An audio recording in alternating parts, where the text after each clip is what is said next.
오늘 창세기 27장 31절에서 40절 말씀을 통해서 빼앗긴 축복이란 제목으로 말씀을 드리겠습니다. 우리는 전주에 아브라함의 믿음을 봤습니다. 또 그 모습을 통해서 이삭의 모습도 봤습니다. 이삭의 엄마 사라는 129세에 세상을 떠납니다. 그러니까 아마 그 일이 있고도 한 20년은 더 살다가 세상을 떠난 것 같은데, 유대인들 유전에 내려오는 말로는 아브라함이 이삭을 모리아산에 제물로 드리러 데리고 갔다는 얘기를 듣고 사라가 6번을 혼절했다, 이런 얘기가 있다는 거예요. 그래서 사라가 아브라함보다 훨씬 일찍 죽게 됐다. 그때 너무 충격을 받아가지고, 그렇다는 이제 유전이 내려온다 그래요. 그렇죠. 아브라함은 사라보다 38년을 더 살았고 175세에 세상을 떠납니다. 이삭은 아버지 아브라함을 통해서 하나님을 어떻게 믿으며 섬겨야 하는지를 잘 알고 있었습니다. 그래서 그는 정말 하나님 앞에 그 믿음의 모습으로 살았습니다. 그리고 하나님께서는 아브라함에게 약속하셨던 그 약속을, 아브라함이 세상을 떠났지만 이삭을 통해서 또 이삭의 자손을 통해서 내가 그 약속을 이룰 것이라고 언약해 주시잖아요. 근데 이렇게 약속의 축복을 받은 이삭이었지만 이삭의 부인 리브가가 20년이 넘도록 자녀가 없는 거예요. 결혼하고 20년이 넘도록 자녀가 없으니까 이삭이 40세에 결혼을 했는데 20년 동안 자녀가 없었어요. 그러니까 이삭이 그 사라가 임신하지 못한 것을 보고 25장 21절에 보면 그를 위하여 여호와께 간구하매 여호와께서 그의 간구를 들으셨으니 그의 아내 리브가가 임신하였더라, 이렇게 말씀하고 있어요. 20년 동안 자녀가 없었어요. 그런데 아브라함 같이 그는 인간적인 방법을 선택하지 않고 아브라함을 통해서 들었겠죠. 네가 어떻게 이 땅에 태어났고 하나님이 너하고 약속하시면서 이런 긴 시간을 겪었다는 걸. 그러니까 아마 묵묵히 20년을 기다리다가 하나님 앞에 간구하기 시작한 거예요. 그랬더니 하나님께서 리브가에게 임신하게 되었더라. 임신을 했어요. 그런데 문제가 생겼다는 거예요. 25장 23절에 보니까 여호와께서 그에게 이르시되 두 국민이 내 태중에 있구나. 두 민족이 내 복중에서부터 나누이리라. 이 족속이 저 족속보다 강하겠고 큰 자가 어린 자를 섬기리라, 이렇게 말씀하시는 거예요. 네 뱃속에 쌍둥이가 있다.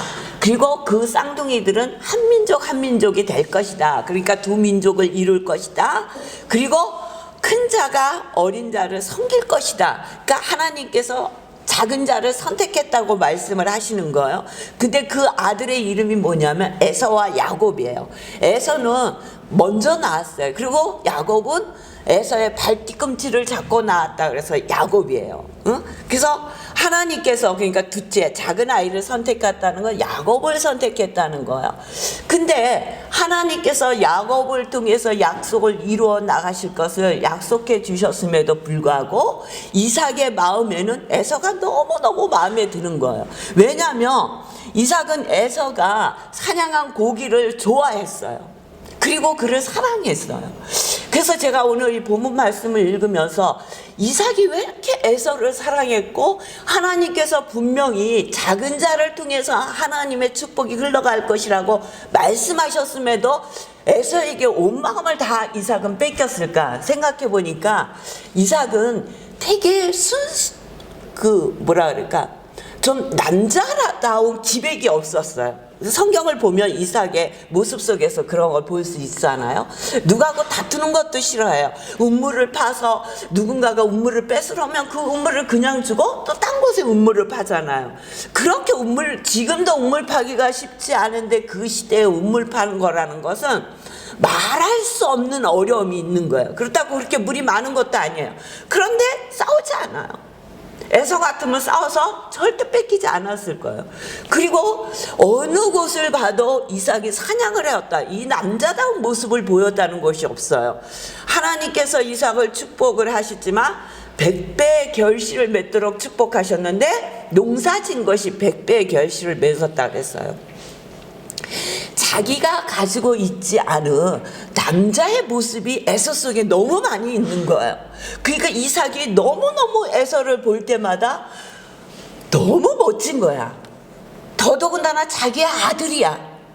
그곳에 온 마음을 뺏기는 거예요. 그러니까 에서를 사랑하는 마음이 얼마나 컸으면 야곱을 바라볼 마음이 없는 거예요. 근데 놀라운 것은 아들만 키우는 집에 보면은 꼭 딸 같은 아들이 있잖아요. 야곱이 그 딸 같은 아들이야.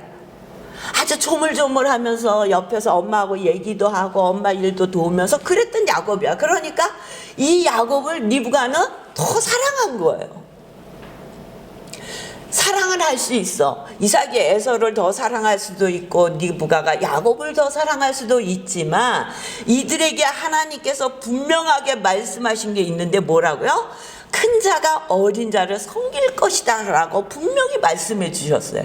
근데 이들은 자식을 키우면서 잃어버렸던 것 같아요. 근데 제가 이 본문 말씀을 보면 에서와 야곱, 왜 이삭이 이렇게도 야곱에게 마음이 가지 않고 에서에게만 뺏겼을까? 뭐 리브가는 워낙 이삭이 에서를 위하니까 그 마음이 저절로 야곱에게 갈 수밖에 없었을 것이다.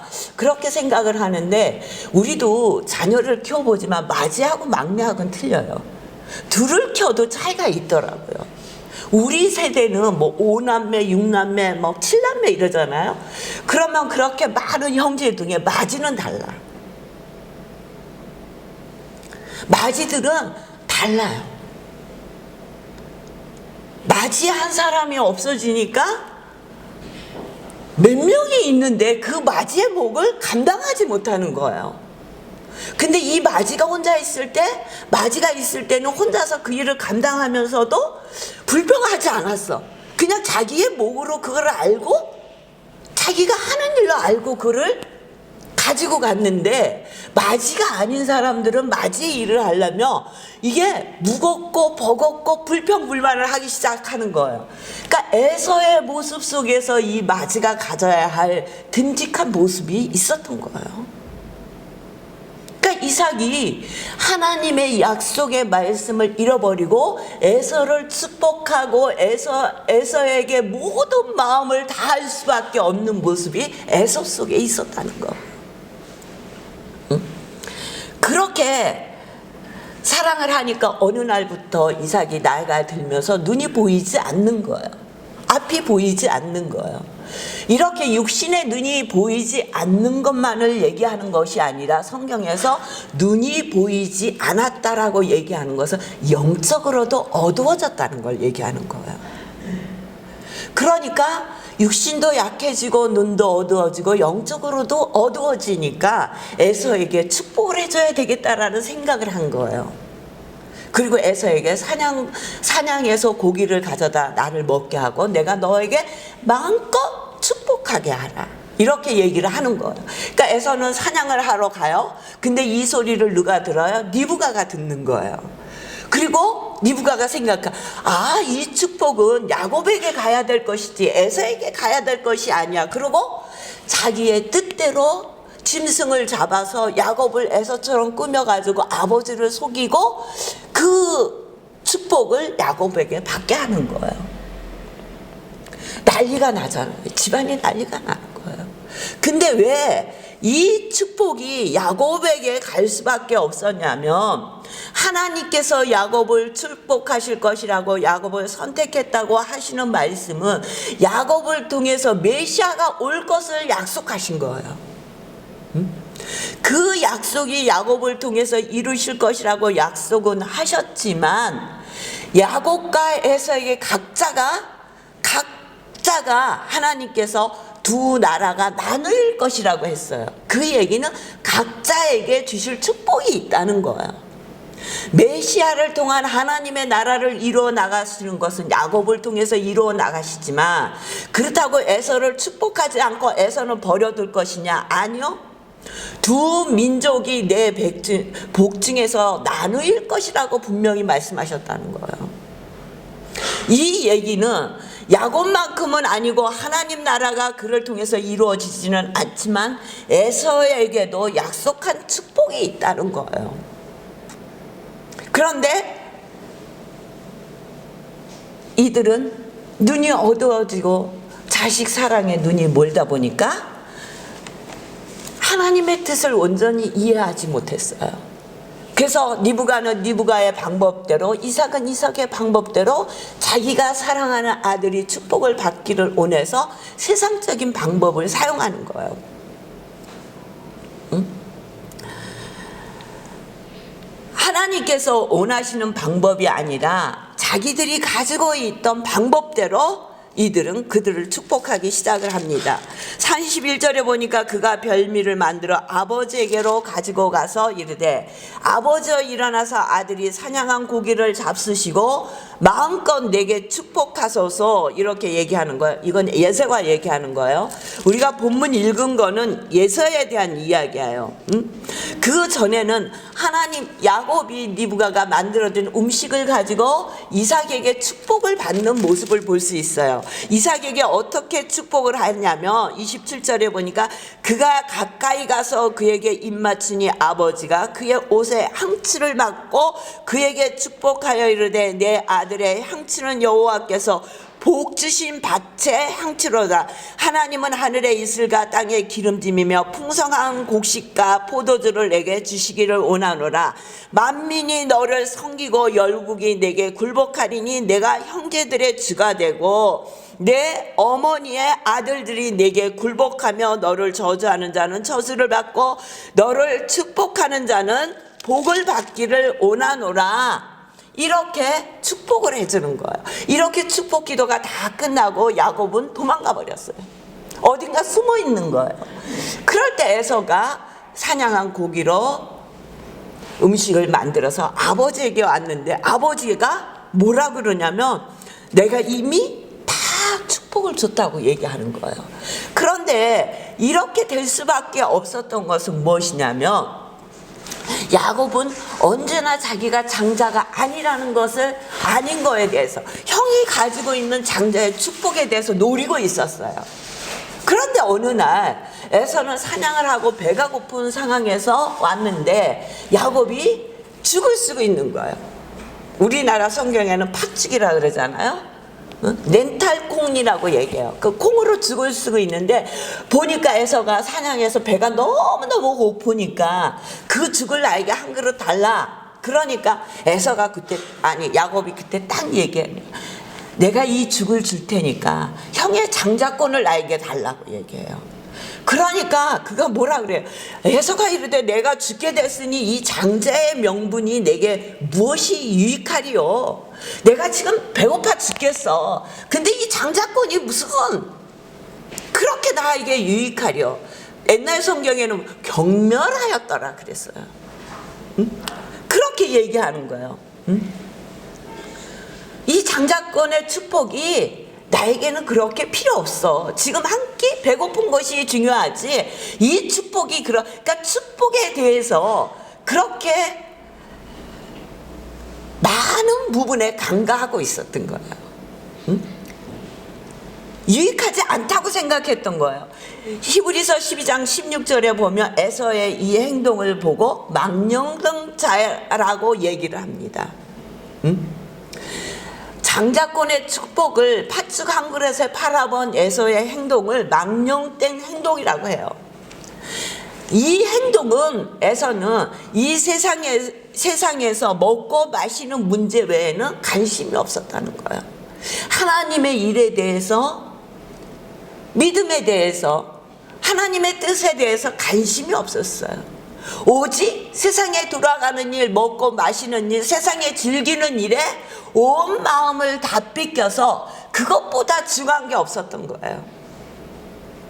그래서 야곱이 팥죽 한 그릇에 장자권을 얘기하는데 낼름 그 장자권의 축복을 내놔버린 거예요. 망령된 자라고 표현할 수밖에 없는 모습을 가졌다는 거예요. 하나님의 말씀을 무시하는 행동을 하면서 에서는 살았다는 얘기예요. 믿음으로 살지 않았다는 거예요. 그런데 야곱 역시 아주 교활한 방법으로 장자권을 쟁취하잖아요. 어떤 동생이 형의 장자권을 팥죽 한 그릇에 팔려고 얘기하는 게 어디 있어요. 그러니까 아주 밤낮으로 그 장자권을 어떻게 하면 내가 저거를 뺏을 수 있을까를 야곱은 늘 생각했던 거예요. 그러니까 순간적으로 포착한 거죠. 팥죽 한 그릇에 형의 장자권을 사버리잖아요. 그렇게 안 했어도 자동적으로 하나님의 뜻대로 올 수 있는 장자의 축복을 야곱은 아주 교활한 방법을 가지고 했어요. 그러니까 이삭은 영적인 눈이 어두워졌어요. 에서는 세상적인 방법으로 했어요. 야곱은 아주 교활한 방법으로 장자권을 빼앗았어요. 리브가는 자기가 하고 싶은 방법대로, 자기가 생각한 방법대로 야곱에게 아버지의 축복을 받겠어요. 이 일로 인해서 이 가정은 풍지박산이 된 거예요. 큰아들은 작은 아들을 죽여버릴 것이라고 얘기를 해요. 그의 아버지 이삭이 그에게 이르되 너는 누구냐? 그가 대답하되 나는 아버지의 아들 곧 아버지의 맏아들 에서로서이다. 이삭이 심히 크게 떨며 이르되 그러면 사냥한 고기를 내게 가져온 자가 누구냐? 내가 오기 전에 내가 다 먹고 그를 위하여 축복하였은즉 그가 반드시 복을 받을 것이니라. 에서가 그의 아버지의 말을 듣고 소리질러 슬피 울며 아버지에게 이르되 내 아버지여 내게 축복하소서 내게도 그리하소서. 이삭이 이르되 내 아우가 와서 속여 내 복을 빼앗았도다. 오늘 뺏긴 축복이라 그랬잖아요. 마음을 지키지 못하고 하나님의 뜻을 지키지 못하면 하나님께서 주시고자 한 약속의 축복을 다 빼앗기는 거예요.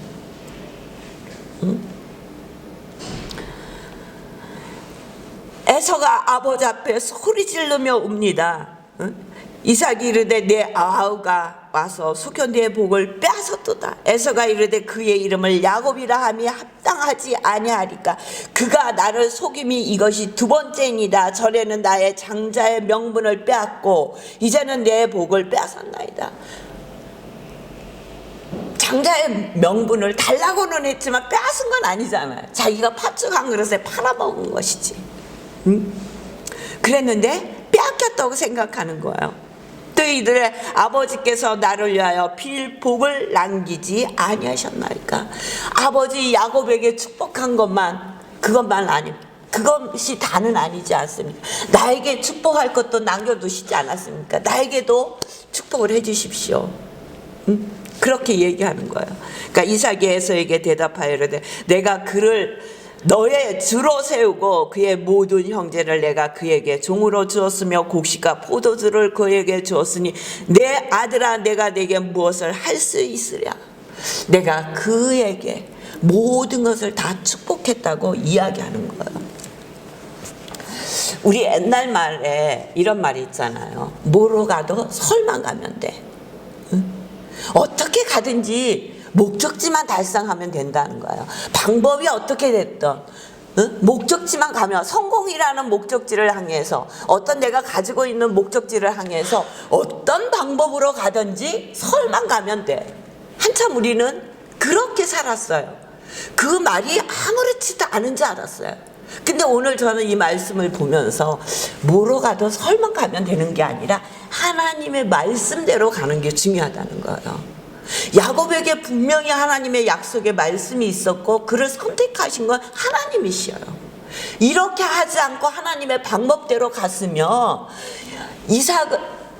이삭과 리브가가 야곱을 긴 세월 동안 못 보는 그런 고통을 겪지도 않았을 것이며 형제간에 불화가 일어나지도 않았을 거예요. 부모에게 가장 큰 불행은 뭐예요? 형제간에 불화해서 형제가 보지 않고 사는 거예요. 부모가 얼마나 괴롭겠어요. 얼마나 힘들겠어요. 우린 얘기 듣잖아요. 형제들 간에 이권 다툼이 있으며 부모에게 찾아가서 얘기하다 보니까 그 부모가 그 가운데서 얼마나 괴롭고 힘들었는지 우리는 여기저기서 그런 모습들을 볼 수 있지 않습니까? 근데 이삭과 리브가의 잘못된 판단이 이 형제를 나누어 놨다는 거예요. 이게 오늘날 우리가 살아왔던 모습이라는 거예요. 뭐로 가도 서울만 가면 돼. 어떻게 살든 성공만 하면 돼. 어떻게 살든 너희들이 목표만 이루면 돼. 그래서 우리는 뭐라 그래요? 애들 공부시켜. 야, 배워서 남주니? 네 머릿속에 있는 거는 아무도 뺏어가지 못해. 그렇게 가르쳤잖아요. 근데 저는 애들한테 많이 배워서 남주라고 가르쳤어요. 그것도 하나님이 주신 지혜였겠죠. 니네들 배워, 많이 배워. 그리고 나눠. 그 배운 걸 갖고 나눠. 근데 저 어려서 저희들 클 때는 배워서 남주니? 네 머릿속에 걸 누가 뺏어가니? 누가 도둑질해 가니? 그것만 지키면 너는 잘 살 수 있어. 이렇게 컸어요. 그 교육이 잘못된 거야. 나만 잘 살면 된다는 데서 끝나는 교육을 시켰다는 거예요. 아니요. 우리는 성경을 통해서 하나님의 뜻을 바로 알아야 된다는 거예요. 오늘 이삭의 가정을 통해서 우리가 왜 하나님 말씀대로 살아야 되는지를 바로 알아야 되는 거예요. 하나님의 축복도 하나님의 말씀대로 살 때 그 축복을 받는 거예요. 세상적인 눈으로 보면 그 길이 멀고 험한 것 같지만 그래도 하나님의 방법대로 가야 되는 거예요. 어떤 일을 만나면 나에게 어려운 일이 있을 때는 우리가 재성이 있다는 것을 이게 무시하지 못하는 게 솔직하게 얘기하면 되는데 그 때를 넘기려고 꼭 거짓말이 나온다는 얘기예요. 사람 속에 누구나 가지고 있는 거잖아요. 그냥 솔직하게 얘기하면 돼. 조금 힘들 수 있어. 근데 우리 속에는 어려움이 있거나 무슨 나한테 급하게 내가 잘못했구나 하는 것을 느낄 정도의 질문을 하면 금방 우리의 머리는 아주 빛의 속도같이 돌아가는데 이게 정직으로 돌아가느냐? 아니라는 거예요. 거짓말하기가 너무 쉽다는 거예요. 얼마나 사단은 우리의 마음을 빼앗으려고 이 세상의 곤중곤세를 가지고 있기 때문에 우리의 마음을 빼앗아가려고 얼마나 우리가 모든 일에 하나님의 뜻대로 살지 못하게 하려고 방해를 하는지 몰라요. 우리가 깨어 기도하지 않으며 이삭과 같이 믿음이 좋고 리브가와 같이 하나님만 바라봤던 이들도 실수를 해서 자식들을 갈라놓고 몇십 년을 자식을 못 보는 삶을 살 수밖에 없었다는 거죠. 당연히 자식들에게 준 축복을 어렵고 힘들고 고통스러운 길을 걸어갈 수밖에 없도록 만들어버렸다는 거예요. 저희는 2021년을 보내면서 많은 사건을 겪으면서 이 한 해를 또 마무리 짓고 있습니다. 우리가 이 한 해를 마무리 지면서 하나님 앞에 기도하며 껴 있어야 할 것은 하나님 이렇게 믿음으로 살던 하나님 말씀만을 바라보고 살던 하나님 앞에 모리아 산에 가서 번제로 드리라 할 때도 순종했던 이삭도 순간적으로 영적인 어둠이 찾아오니 하나님의 뜻보다 세상의 뜻을 쫓아가는 모습을 우리가 보았습니다. 하나님 정말 하나님 말씀대로 살 수 있는 우리가 되게 해달라고 여러분 껴서 기도하시길 주의 이름으로 축원합니다. 그리하여 하나님이 저와 여러분에게 약속하신 그 축복을 다 받아 누리시기를 주의 이름으로 축원합니다. 빼앗기는 축복이 아니라 하나님이 약속하신 축복을 받으셔서 다 누리시길 주의 이름으로 축원합니다.